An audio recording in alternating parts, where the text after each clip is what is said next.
atuye inyuma y'ibihe, aruta itangiriro,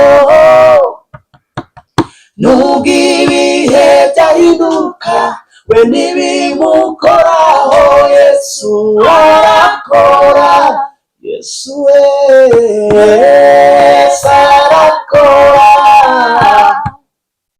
nukuri arakora,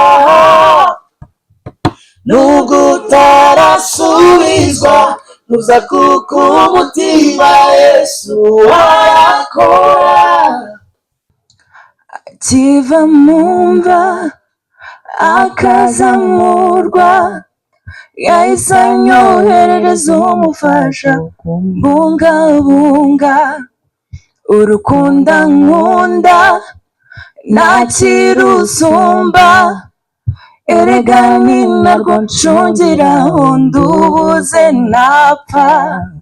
Akiva mu mva akazamurwa, yahise anyoherereza umufasha kumbungabunga. Urukundo nkunda ntakirusumba, erega ni narwo ncungiraho ndubuze napfa. Amen. Ikaze kuri K47 report. Nk'uko bisanzwe tubagezaho amakuru agiye atandukanye harimo n'aya gospel. Uyu munsi rero habaye press conference ya Ben na Chance. Ni mu gitaramo Eastern Jubilee barimo gutegura, kizaba ku itariki 5 ukwezi n'ukwa 4. Icyo gihe azaba ari kuri Pasika. Rero ni mu rwego rwo kugira ngo basangire mu mwuka n'abakristo cyangwa se n'abantu muri rusange bakunda umuziki wabo, basangire Pasika. Rero nawe ntuzabure muri ino Pasika. Reka twinjire muri press conference tubanze twumve ibiganiro bagiye kutuganiriza ndetse n'ibyo baduteganyiriza kuri uriya munsi. Hanyuma nawe icyo ugomba gukora no kugura ticket kugira ngo uzaze usigwe amavuta n'aba baramyi, cyane ko hazaba harimo n'abigisha benshi kandi bizaba bimeze neza cyane. Reka twinjirane muri press conference. Batambuke gatoya babanze bifotoze. Karibu Alicia na Germaine, turabishimiye cyane kandi turizera ko Imana izabakoresha ibikomeye muri Easter Jubilee Music Gathering. Protocol mwabegera mukifotozanya nabo. Haguruka. Turabashimiye cyane ku ruhare rukomeye mwagize mu gufatanya na Ben na Chance. Hanyuma munyemerere kandi twakire Dove Hotel, mwagize neza cyane General Manager kuza kubana natwe, turabashimiye cyane. Thank you, barakoze cyane, amashimwe cyane. Mwatangiye kubona ko n'ubuzima n'amajwi bimeze neza. Tekereza rero nihazamo gitari, hakazamo piano, hakazamo n'irongi n'ibindi byinshi cyane. Turi ahantu heza nka arena, twicaye twisanzuye, bizaba biryoshye. Umuntu utaragura tike uri buze kubona iyi press conference, nakubwira yuko wanyaruka cyane ukagura tike yawe kugira ngo tuzabashe kubana muri Easter Jubilee. Munyemerere twakire Papi Clever ndetse na Dorcas, n'abakozi b'Imana bazafasha Ben na Chance, bakaba nabo bafite uko biri kose ikibari ku mutima. Papi, bigomba kuba bibanezeza nk'abakozi b'Imana. Buri wese uri hano muragira ikibazo mu mubaza kandi mwemerewe kugira icyo mu mubaza, yaba ari Ben na Chance, yaba ari abo bazafatanya nk'abaririmbyi ndetse n'aba partners batandukanye. Mu by'ukuri mwumve ko tubashimiye, muri abantu b'agaciro. Hanyuma uyu munsi nk'uko abenshi babizi, turimo turategura igitaramo, nakwita igitaramo kinini cyacu. Ubwo hari ibindi twabanje gukora mbere, ariko urwego byari biriho narwo rwari rwiza, ariko iki ni igitaramo ntekereza ko ari igitaramo kinini kuri twe. Turimo dutegura kuri Pasika twise Easter Jubilee Music Gathering kubera impamvu ebyiri. Ahanini urebye ni ukubera impamvu ebyiri. Impamvu ya mbere ni ukugira ngo twese hamwe nk'abanyarwanda n'abanyarwandakazi twizihize gupfa no kuzuka k'umwami wacu Yesu Kristo. Iyo niyo mpamvu ya mbere nyamukuru. Impamvu ya kabiri ni ukugira ngo muri icyo gitaramo nanone tuzabashe mu by'ukuri kugaragariza abantu Imana yacu itari iy'abandi, itari iy'abo tujya dusoma muri Bibiliya, yacu twiboneye, tubanye nayo, dukorana nayo, yagiye twiyereka mu buryo butandukanye. Ubwo ngubwo ndavuga ngo ni mu buzima bwacu, ni Imana yo mu buzima bwacu, Imana yo mu rugo rwacu. Uburyo tubanye nayo, uburyo dukorana nayo, uburyo tugendana nayo, nabwo ni ikindi gice cya kabiri cyatumye ahanini tuvuga ngo tugomba gukora kino gitaramo. Ubu rero imyiteguro irarimbanyije, imeze neza ku ruhande rwacu, tumeze neza, ibitureba tugomba gutegura turimo turashyiraho agataci ka nyuma kugira ngo ku cyumweru hazagera tumeze neza, kandi na sante tumeze sawa, nta kurwara, nta n'ugomba kurwara, nta n'uwemerewe kurwara mbere yo ku cyumweru. Wenda nyuma natwe turi abanyamubiri nk'abandi, dushobora kurwara cyangwa tukarwara n'umunaniro, ariko sante yacu imeze neza, naho ubuzima bw'umwuka nabwo bumeze neza, imyiteguro imeze neza. Nababwira iki? Ndimo ndumva ku cyumweru haturambiye. Murakoze cyane. Sinzi niba turakomeza kugenda tuganira, ntarabarekura gato ngo twakire abandi. Aba bantu hari akantu gato baba bakeneye gato cyane, nimucuranga, nimushaka muturirimbira agakorasi gato cyane bumve ko koko iyo sante imeze neza. Sinzi niba France hari mikoro yo ko muri Zaburi, kugira ngo babanze bumve yuko amajwi ameze neza atarimo ka gripe. Ako ndabizi muraza ko gakenera media. Atuye inyuma y'ibihe, aruta itangiriro, nubwo ibihe byahinduka we ntibimukoraho. Yesu arakora, Yesu wese arakora, nukuri arakora, nubwo utarasubizwa ntuza kuko umutima. Yesu arakora. Murakoze cyane. Nibyo nkuko mubivuze, Ben na Chance ni inshuti zacu by'umwihariko kandi cyane. So hanyuma rero bikiyongeraho umugisha nyine twagiriweho kugira ngo baduhamagare bifuza ko tuzafatanya. Byaratunejeje kandi turi kubyitegura neza, numva bizagenda neza rwose. Uriya munsi twiteze cyane ikintu Imana izakorera hano hantu. Murakoze. Harakoze cyane papi.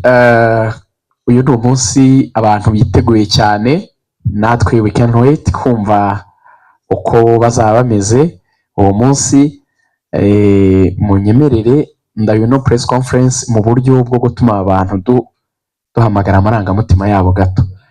Mugomba kuba mufite akaririmbo keza ubwanyu mwakwitira mu kabara ko mu gitabo. Ndabona yibasabye tayari. Reka tuhere kuri Fiacre. Urifuza iyihe? Badukoreye akantu gato. Impamvu zibifatika akapera akantu gato abantu bumve yuko abantu bari tayari.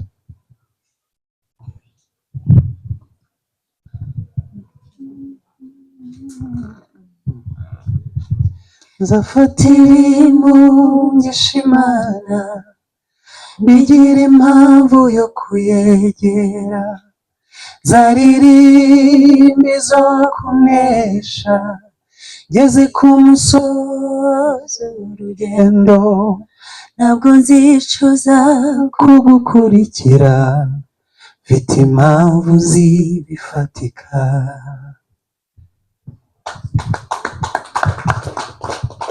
Ubwo nabwira umuntu utaragura itike, ubwo hano nari navuze kuri sound izaba imeze neza, navuze gitari, umva aya majwi rero ibaze kuyabura ku mafaranga make, ntubashe kwiyumvira byinshi bateguye. Basohoye indirimbo nshya yo kwitegura iyi event just for that. Indirimbo nziza iri muri Swahili. Ubwo rero ntimuze gukora ikindi kitari kugura tike, turashaka BK Arena yuzuye. Binjyane rero ku muyobozi turi kumwe wa BK Arena. Nyakubahwa muyobozi, abantu benshi barabashimira by'umwihariko mu izina ry'umukuru w'igihugu watekereje kiriya gikorwa, ariko namwe hari uko gospel y'u Rwanda muri iki gihe nyuma yaho mukoraniye n'abandi ba artiste benshi mumaze kuyibona nka BK Arena nka venue, twizere yuko ibintu byose biteguye neza. Ubwo muradusangiza nyine ku ruhande rwanyu nka venue izaberamo event uko mwiteguye kwakira abazahagera. Murakoze cyane. Muraho igihe nimuze kunsaba kuririmba, ntabwo ndi umuririmbyi ariko ndashima Imana cyane. So amazina yanjye ni Sharangabo Alex, ngira ngo benshi turaziranye, nshinzwe iterambere ry'ubucuruzi muri BK Arena, ariko mu izina rya Q Avenue Solution niyo company managing BK Arena na stade n'ahandi Zaria. Tubahaye ikaze benshi ahangaha, ngira ngo twanatangiye igikorwa already, nariko banatangiye kubaha ikaze, ariko ni mu rugo namwe mwahageze kandi murahahora kandi muremerewe kuhaza.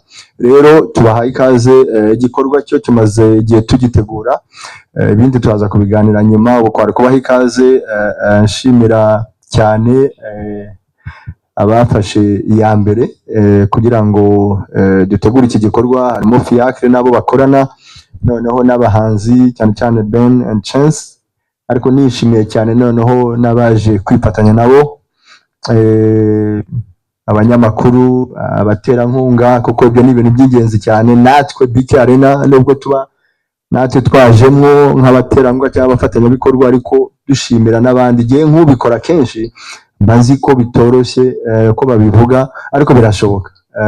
Inyubako tuzi amateka yayo, twebwe rero dukora ibishoboka ngo twakira abakiriya, tubasobanurire, tugerageza aho dushobora kugira ngo bikunde. Byarakunze rero, wa mugani twumva tutategereza igihe kinini, harageze, isaha yageze, umunsi wageze, ibindi turaza gukomeza kubiganira. Sinshaka gutanga amakuru menshi ataragera, ariko kwari kubaha ikaze kandi turabishimiye. Imana ibahe umugisha kandi mujye mukomeza mutugana. Murakoze. Ntimwakongera amashyi ijambo ryiza.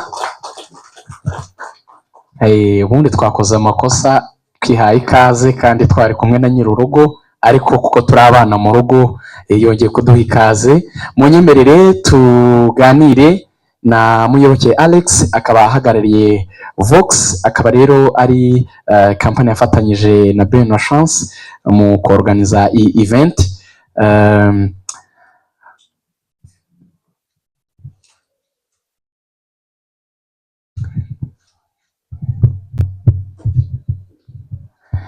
Yes, manager, bibaye imyaka myinshi tukubona mu muziki, abantu baranagushimira cyane ku ruhare rwanyu mu gufasha impano zitandukanye mu muziki w'u Rwanda, by'umwihariko muri gospel. Muratubwira ku ruhande rwanyu nk'abafite event mu biganza, imyiteguro ku ruhande rwanyu nka Vox imeze ite, bigeze he? Ese n'aka kanya bavuze ngo igitaramo kibe, muri tayari? Murakoze. Mwiriwe, ukosore gatoya, ba nyiri igitaramo barahari, utaza kucyita ko ari icyacu. Igitaramo ni icya Ben na Chance nka Vox Group, baratwegereye. Nk'uko wari ubivuze, experience ni nyinshi, turi mu muziki imyaka irenga 25. Ndibaza ko urubyiruko turi muri rwari rwakavutse, none nibo twicaranye hano. So baratwegereye rero Ben na Chance n'abahanzi beza, murabizi sindi bisubiremo kuko abanyamakuru benshi bari hano ndabona muri gospel, murabakurikira niyo mutara gospel, turi muri creative industry.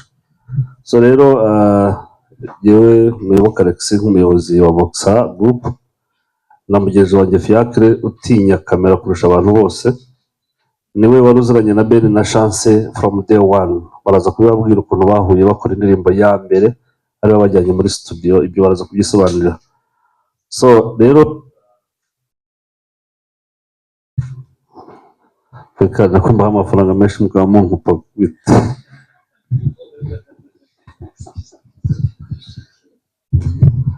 So aho aza rero guhuza nabo nk'uko nababwiye, baramwegera nawe arambwira mu by'ukuri ntabwo nari nzi uburemere bwa Ben na Chance muri gospel, kuko twari tumenyereye abahanzi benshi bagiye baza benshi muri gospel, mbabona Richard Ngendahayo wakoreye ahangaha, Bambonye bakoreye ahangaha, batinyutse iyi Big Arena kwizamo ntabwo byoroshye.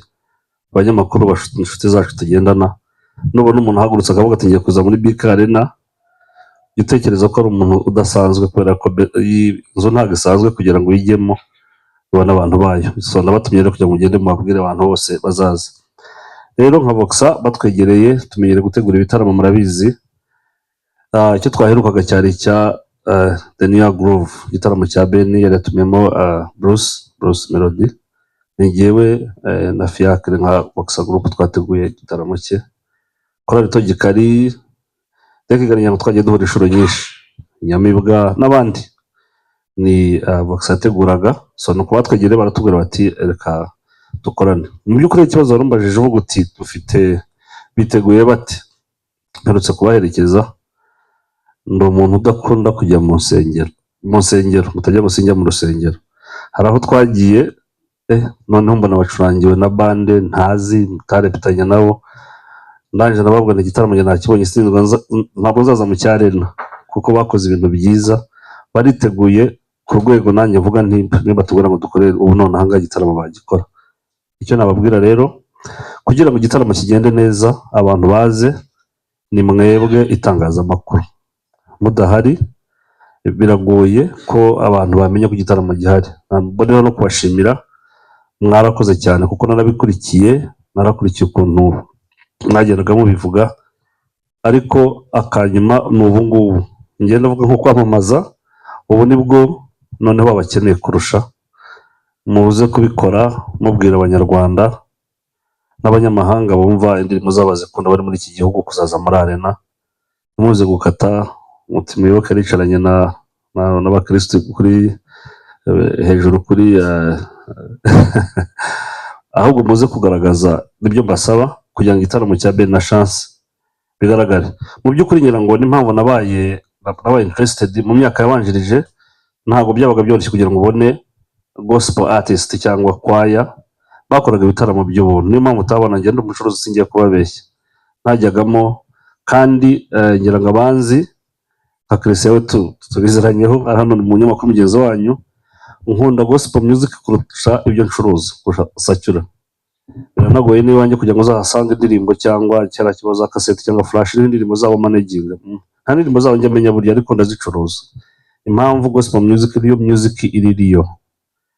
Hari umuntu wari wabona gospel music mu artist wa gospel aririmba playback bigakeya, na boss narambona hagiye atakoresheje ijwi rye, akoresha gitari, akoresha instruments, ukabona ko ari umuziki nyawo. Sivuga ko n'utahari, ariko niyo muziki uririmba, ndetse urabona n'ubutumwa utazashanga ngo ya befinze runaka. Simwe ibyo ni ibintu byiza rero byatumye mbi interested. Jye na mugenzi wanjye turavuga tuti reka tujye inyuma ya Ben na Chance, ni abantu beza agiye ku giti cyagera n'abakunze we na Rugaju yarabibutseho. Ubundi njye mbabwira nti nibajye babona akanya, nibajye babona akanya bajye muri Genesis Comedy, nabone ba comedian narabibonye kabisa. Murakoze cyane, turakomeza tuganira. Murakoze cyane, amashyi menshi cyane kuri Voxa, nibo ba event organizer. Munyemerere tubanze twakire bashiki bacu bato dukunda cyane, muhanze mubaha amashyi. Alicia na Germaine turabakunda cyane kandi turashima icyo Imana iri kubakoresha. Munyemerere nta bibazo byinshi ndi bubabaze, mukore akantu gato n'amajwi yanyu akapera agakora ku ndirimbo yanyu wenda imwe muzakora. Amen. Twaje kubasuhuza mwese, Yesu ashimwe. Kiva mumva akazamurwa, yahise anyoherereza umufasha bungabunga urukundo nkunda ntakirusumba, erega ni narwo ncungiraho ndubuze napfa, akiva mu mva akazamurwa, yahise anyoherereza umufasha umbungabunga, urukundo nkunda ntakirusumba, erega ni narwo ncungiraho ndubuze napfa. Amen. ibi bintu mwabihaye amashyi kweri, murumva aya amajwi meza cyane. Ni n'indirimbo ijyanye n'umunsi tuzaba turiho nyirizina akiva mu mva, ubwo ni igihe nyine Yesu yazukaga, nabyo ihora na Easter Jubilee Music Gathering. Nizere yuko byibura mwumvise cyangwa se mugize akantu gato cyane ko gutekereza uko umunsi uzaba umeze. Aba bantu bari kuturirimbira none bafite n'ama instrument. Munyemerere twakira aba partners twihuta mbere yo kujya muri session y'ibibazo. Turashimira cyane Dove Hotel ku ruhare rwanyu. Munyemerere General Manager mubwire abadukurikiye Dove Hotel. Murakoze. Mbere yuko ngira icyo mvuga ndanashima Imana kuko niyo mubyeyi wa twese, niwe wemeye ko twese duhura, nk'ibi byose biba ntabwo twari kubyishoboza atariyo. Ikibazo yarambajije ngo twabyakiye gute, niba ntibeshya. Nyine ni umugisha ukomeye cyane kuko ni ukuri byaraturenze, byarenze amarangamutima yacu, ntabwo ari ibintu bisanzwe kugira ngo uba utaraperforminga no kuri stage ya yindi yo mu rusengero isanzwe ugahita utumirwa muri BK Arena. Ni ibintu namwe mutapfa kwiyumvisha, donc ni umugisha ukomeye, byaraturenze kandi Imana ibahe umugisha cyane. Wagira icyo wongeraho nawe nta kibazo. Murakoze cyane, ibyo muri murangi avuze ndumva nta kintu narenzaho, gusa nanjye ni ugushimira cyane, ni umugisha twagize, ni amahirwe akomeye. Nk'uko yari abivuze, ni ibintu bitangaje kuba utaranaririmba wenda ngo ujye kuririmba mu rusengero usabe kuririmba wenyine bigakunda no ugahita muri BK Arena. Urumva ko ari igitangaza. Imana ishimwe rero ku bwabyo, kandi dushimira ababyeyi cyane, Imana ibahe umugisha. Hanyuma igitaramo cyo tukiteguye neza, twarabisengeye turacyabisengera, mukomeze munadusengera. Murakoze cyane. Turakomeza n'umwanya w'ibibazo. Karibu. Yesu ashimwe. Nitwa BK Yesu Iyobokamana TV. Ndabaza Ben na Chance ibibazo bibiri. Ni iyihe ntsinzi cyangwa kwanzura ko igitaramo cyanyu cyagenze neza muzabirebera kuki? Icyo ni icya mbere. Cya kabiri, muri uru rugendo mumazemo igihe, imyaka myinshi muririmba, musenga, mubwiriza, hagati y'iby'Imana yabakoreye n'ibyo yabakoresheje mujya mwumva ari ikihe kiremereye kurusha ikindi? Reka tubanze twakire ibisubizo turagaruka. Arakoze cyane, atubajije ibibazo bikomeye ariko kandi byiza. Mu by'ukuri twebwe uburyo tubitekereza, iki gitaramo gishobora kuzaba tuzacyevaluatinga mu buryo bubiri. Niba ari byo wenda mwari mwise intsinzi, kugira nyine ngo tuvuge ko cyabaye successful, ni mu buryo bubiri. Uburyo bwa mbere ni uburyo Imana izadukoresha twese, aba ari twebwe n'abandi bavandimwe turi kumwe, mu gutuma tubasha gushyira abantu mu kirere cyiza cyo gusabana n'Imana. Kandi ibyo iyo turi mu iteraniro turabibona kubera umwuka w'Imana tubamo. Ujya ubibona neza ukabona ko Imana yamanuye ikirere gituma abantu bayo basabana nayo. Tubirebera mu gitaramo. Ikindi cya kabiri, intsinzi ishingiye ku bwitabire. Nituzabona ino BK Arena yuzuye, tuzavuga ngo iyi nayo ni success. Ariko iyo niyo ya kabiri, nyine ngerageje kubirankinga. Ya yindi niyo ya mbere, ni ukumakinga sure ko umuntu wese winjiyemo hano abashije gusabana n'Imana mu buryo bwuzuye. Naho niho tuzabirebera. Sinzi niba hari icyo yakongera cyangwa niba navuga no ku kindi gikurikiyeho. Eh, icya kabiri nta nubwo nkirimo kukibuka. icya kabiri yabajije ngo hagati y'iby'Imana yabakoresheje n'ibyo twebwe tuyikorera, ibyadukoreye n'ibyo yadukoresheje, ibyo duha agaciro ni ibihe? Nibihe biremereye. Mu by'ukuri iby'Imana idukoresha nibyo biremereye. Uti kubera iki? Ndabaha urugero rw'indirimbo imwe yacu. Imana yadushoboje kuyandika kubw'impamvu z'uko twari tumaze kwibaruka umwana wacu, umukobwa dufite w'imfura yacu ubu ngubu. Dukora indirimbo yitwa Yesu arakora, sibyo? Ariko nubwo twayikoze, nubwo mvuze ngo dukora, ariko n'Imana yayidukoresheje, yayitwinspire. Ni ukuvuga iyo ndirimbo yagize impact zirenze impact umwana wacu dufite azagira wenda, sibyo? Ni ukuvuga ngo umwana ni icyo Imana yadukoreye, ariko iyi ndirimbo ni icyo Imana yadukoresheje. Irimo irazana rero impact mu buzima bw'abandi bantu kuruta wenda impact umwana wacu ubu ngubu arimo kuzana. Ikiremereye kuri twebwe, akunda no kubivuga we, wenda ari no kubyivugira, akunda kuvuga iyo arimo kuvugana n'abana cyangwa basengera, agira gute, akunda kuvuga ati mwabana mwe ndabakunda cyane, ariko nkunda Imana yabampaye kubarusha. Akunda kubibwira abana, ndabakunda cyane ariko Imana yabampaye irakomeye. Rero muri make icyo Imana idukoresha nicyo tujya twumva kiremereye kurenza icyo yadukoreye. Nubwo nabyo tuba tubikeneye byinshi, ariko nuko nabasha kubisubiza. Ndongera akantu gato ku kibazo cya mbere.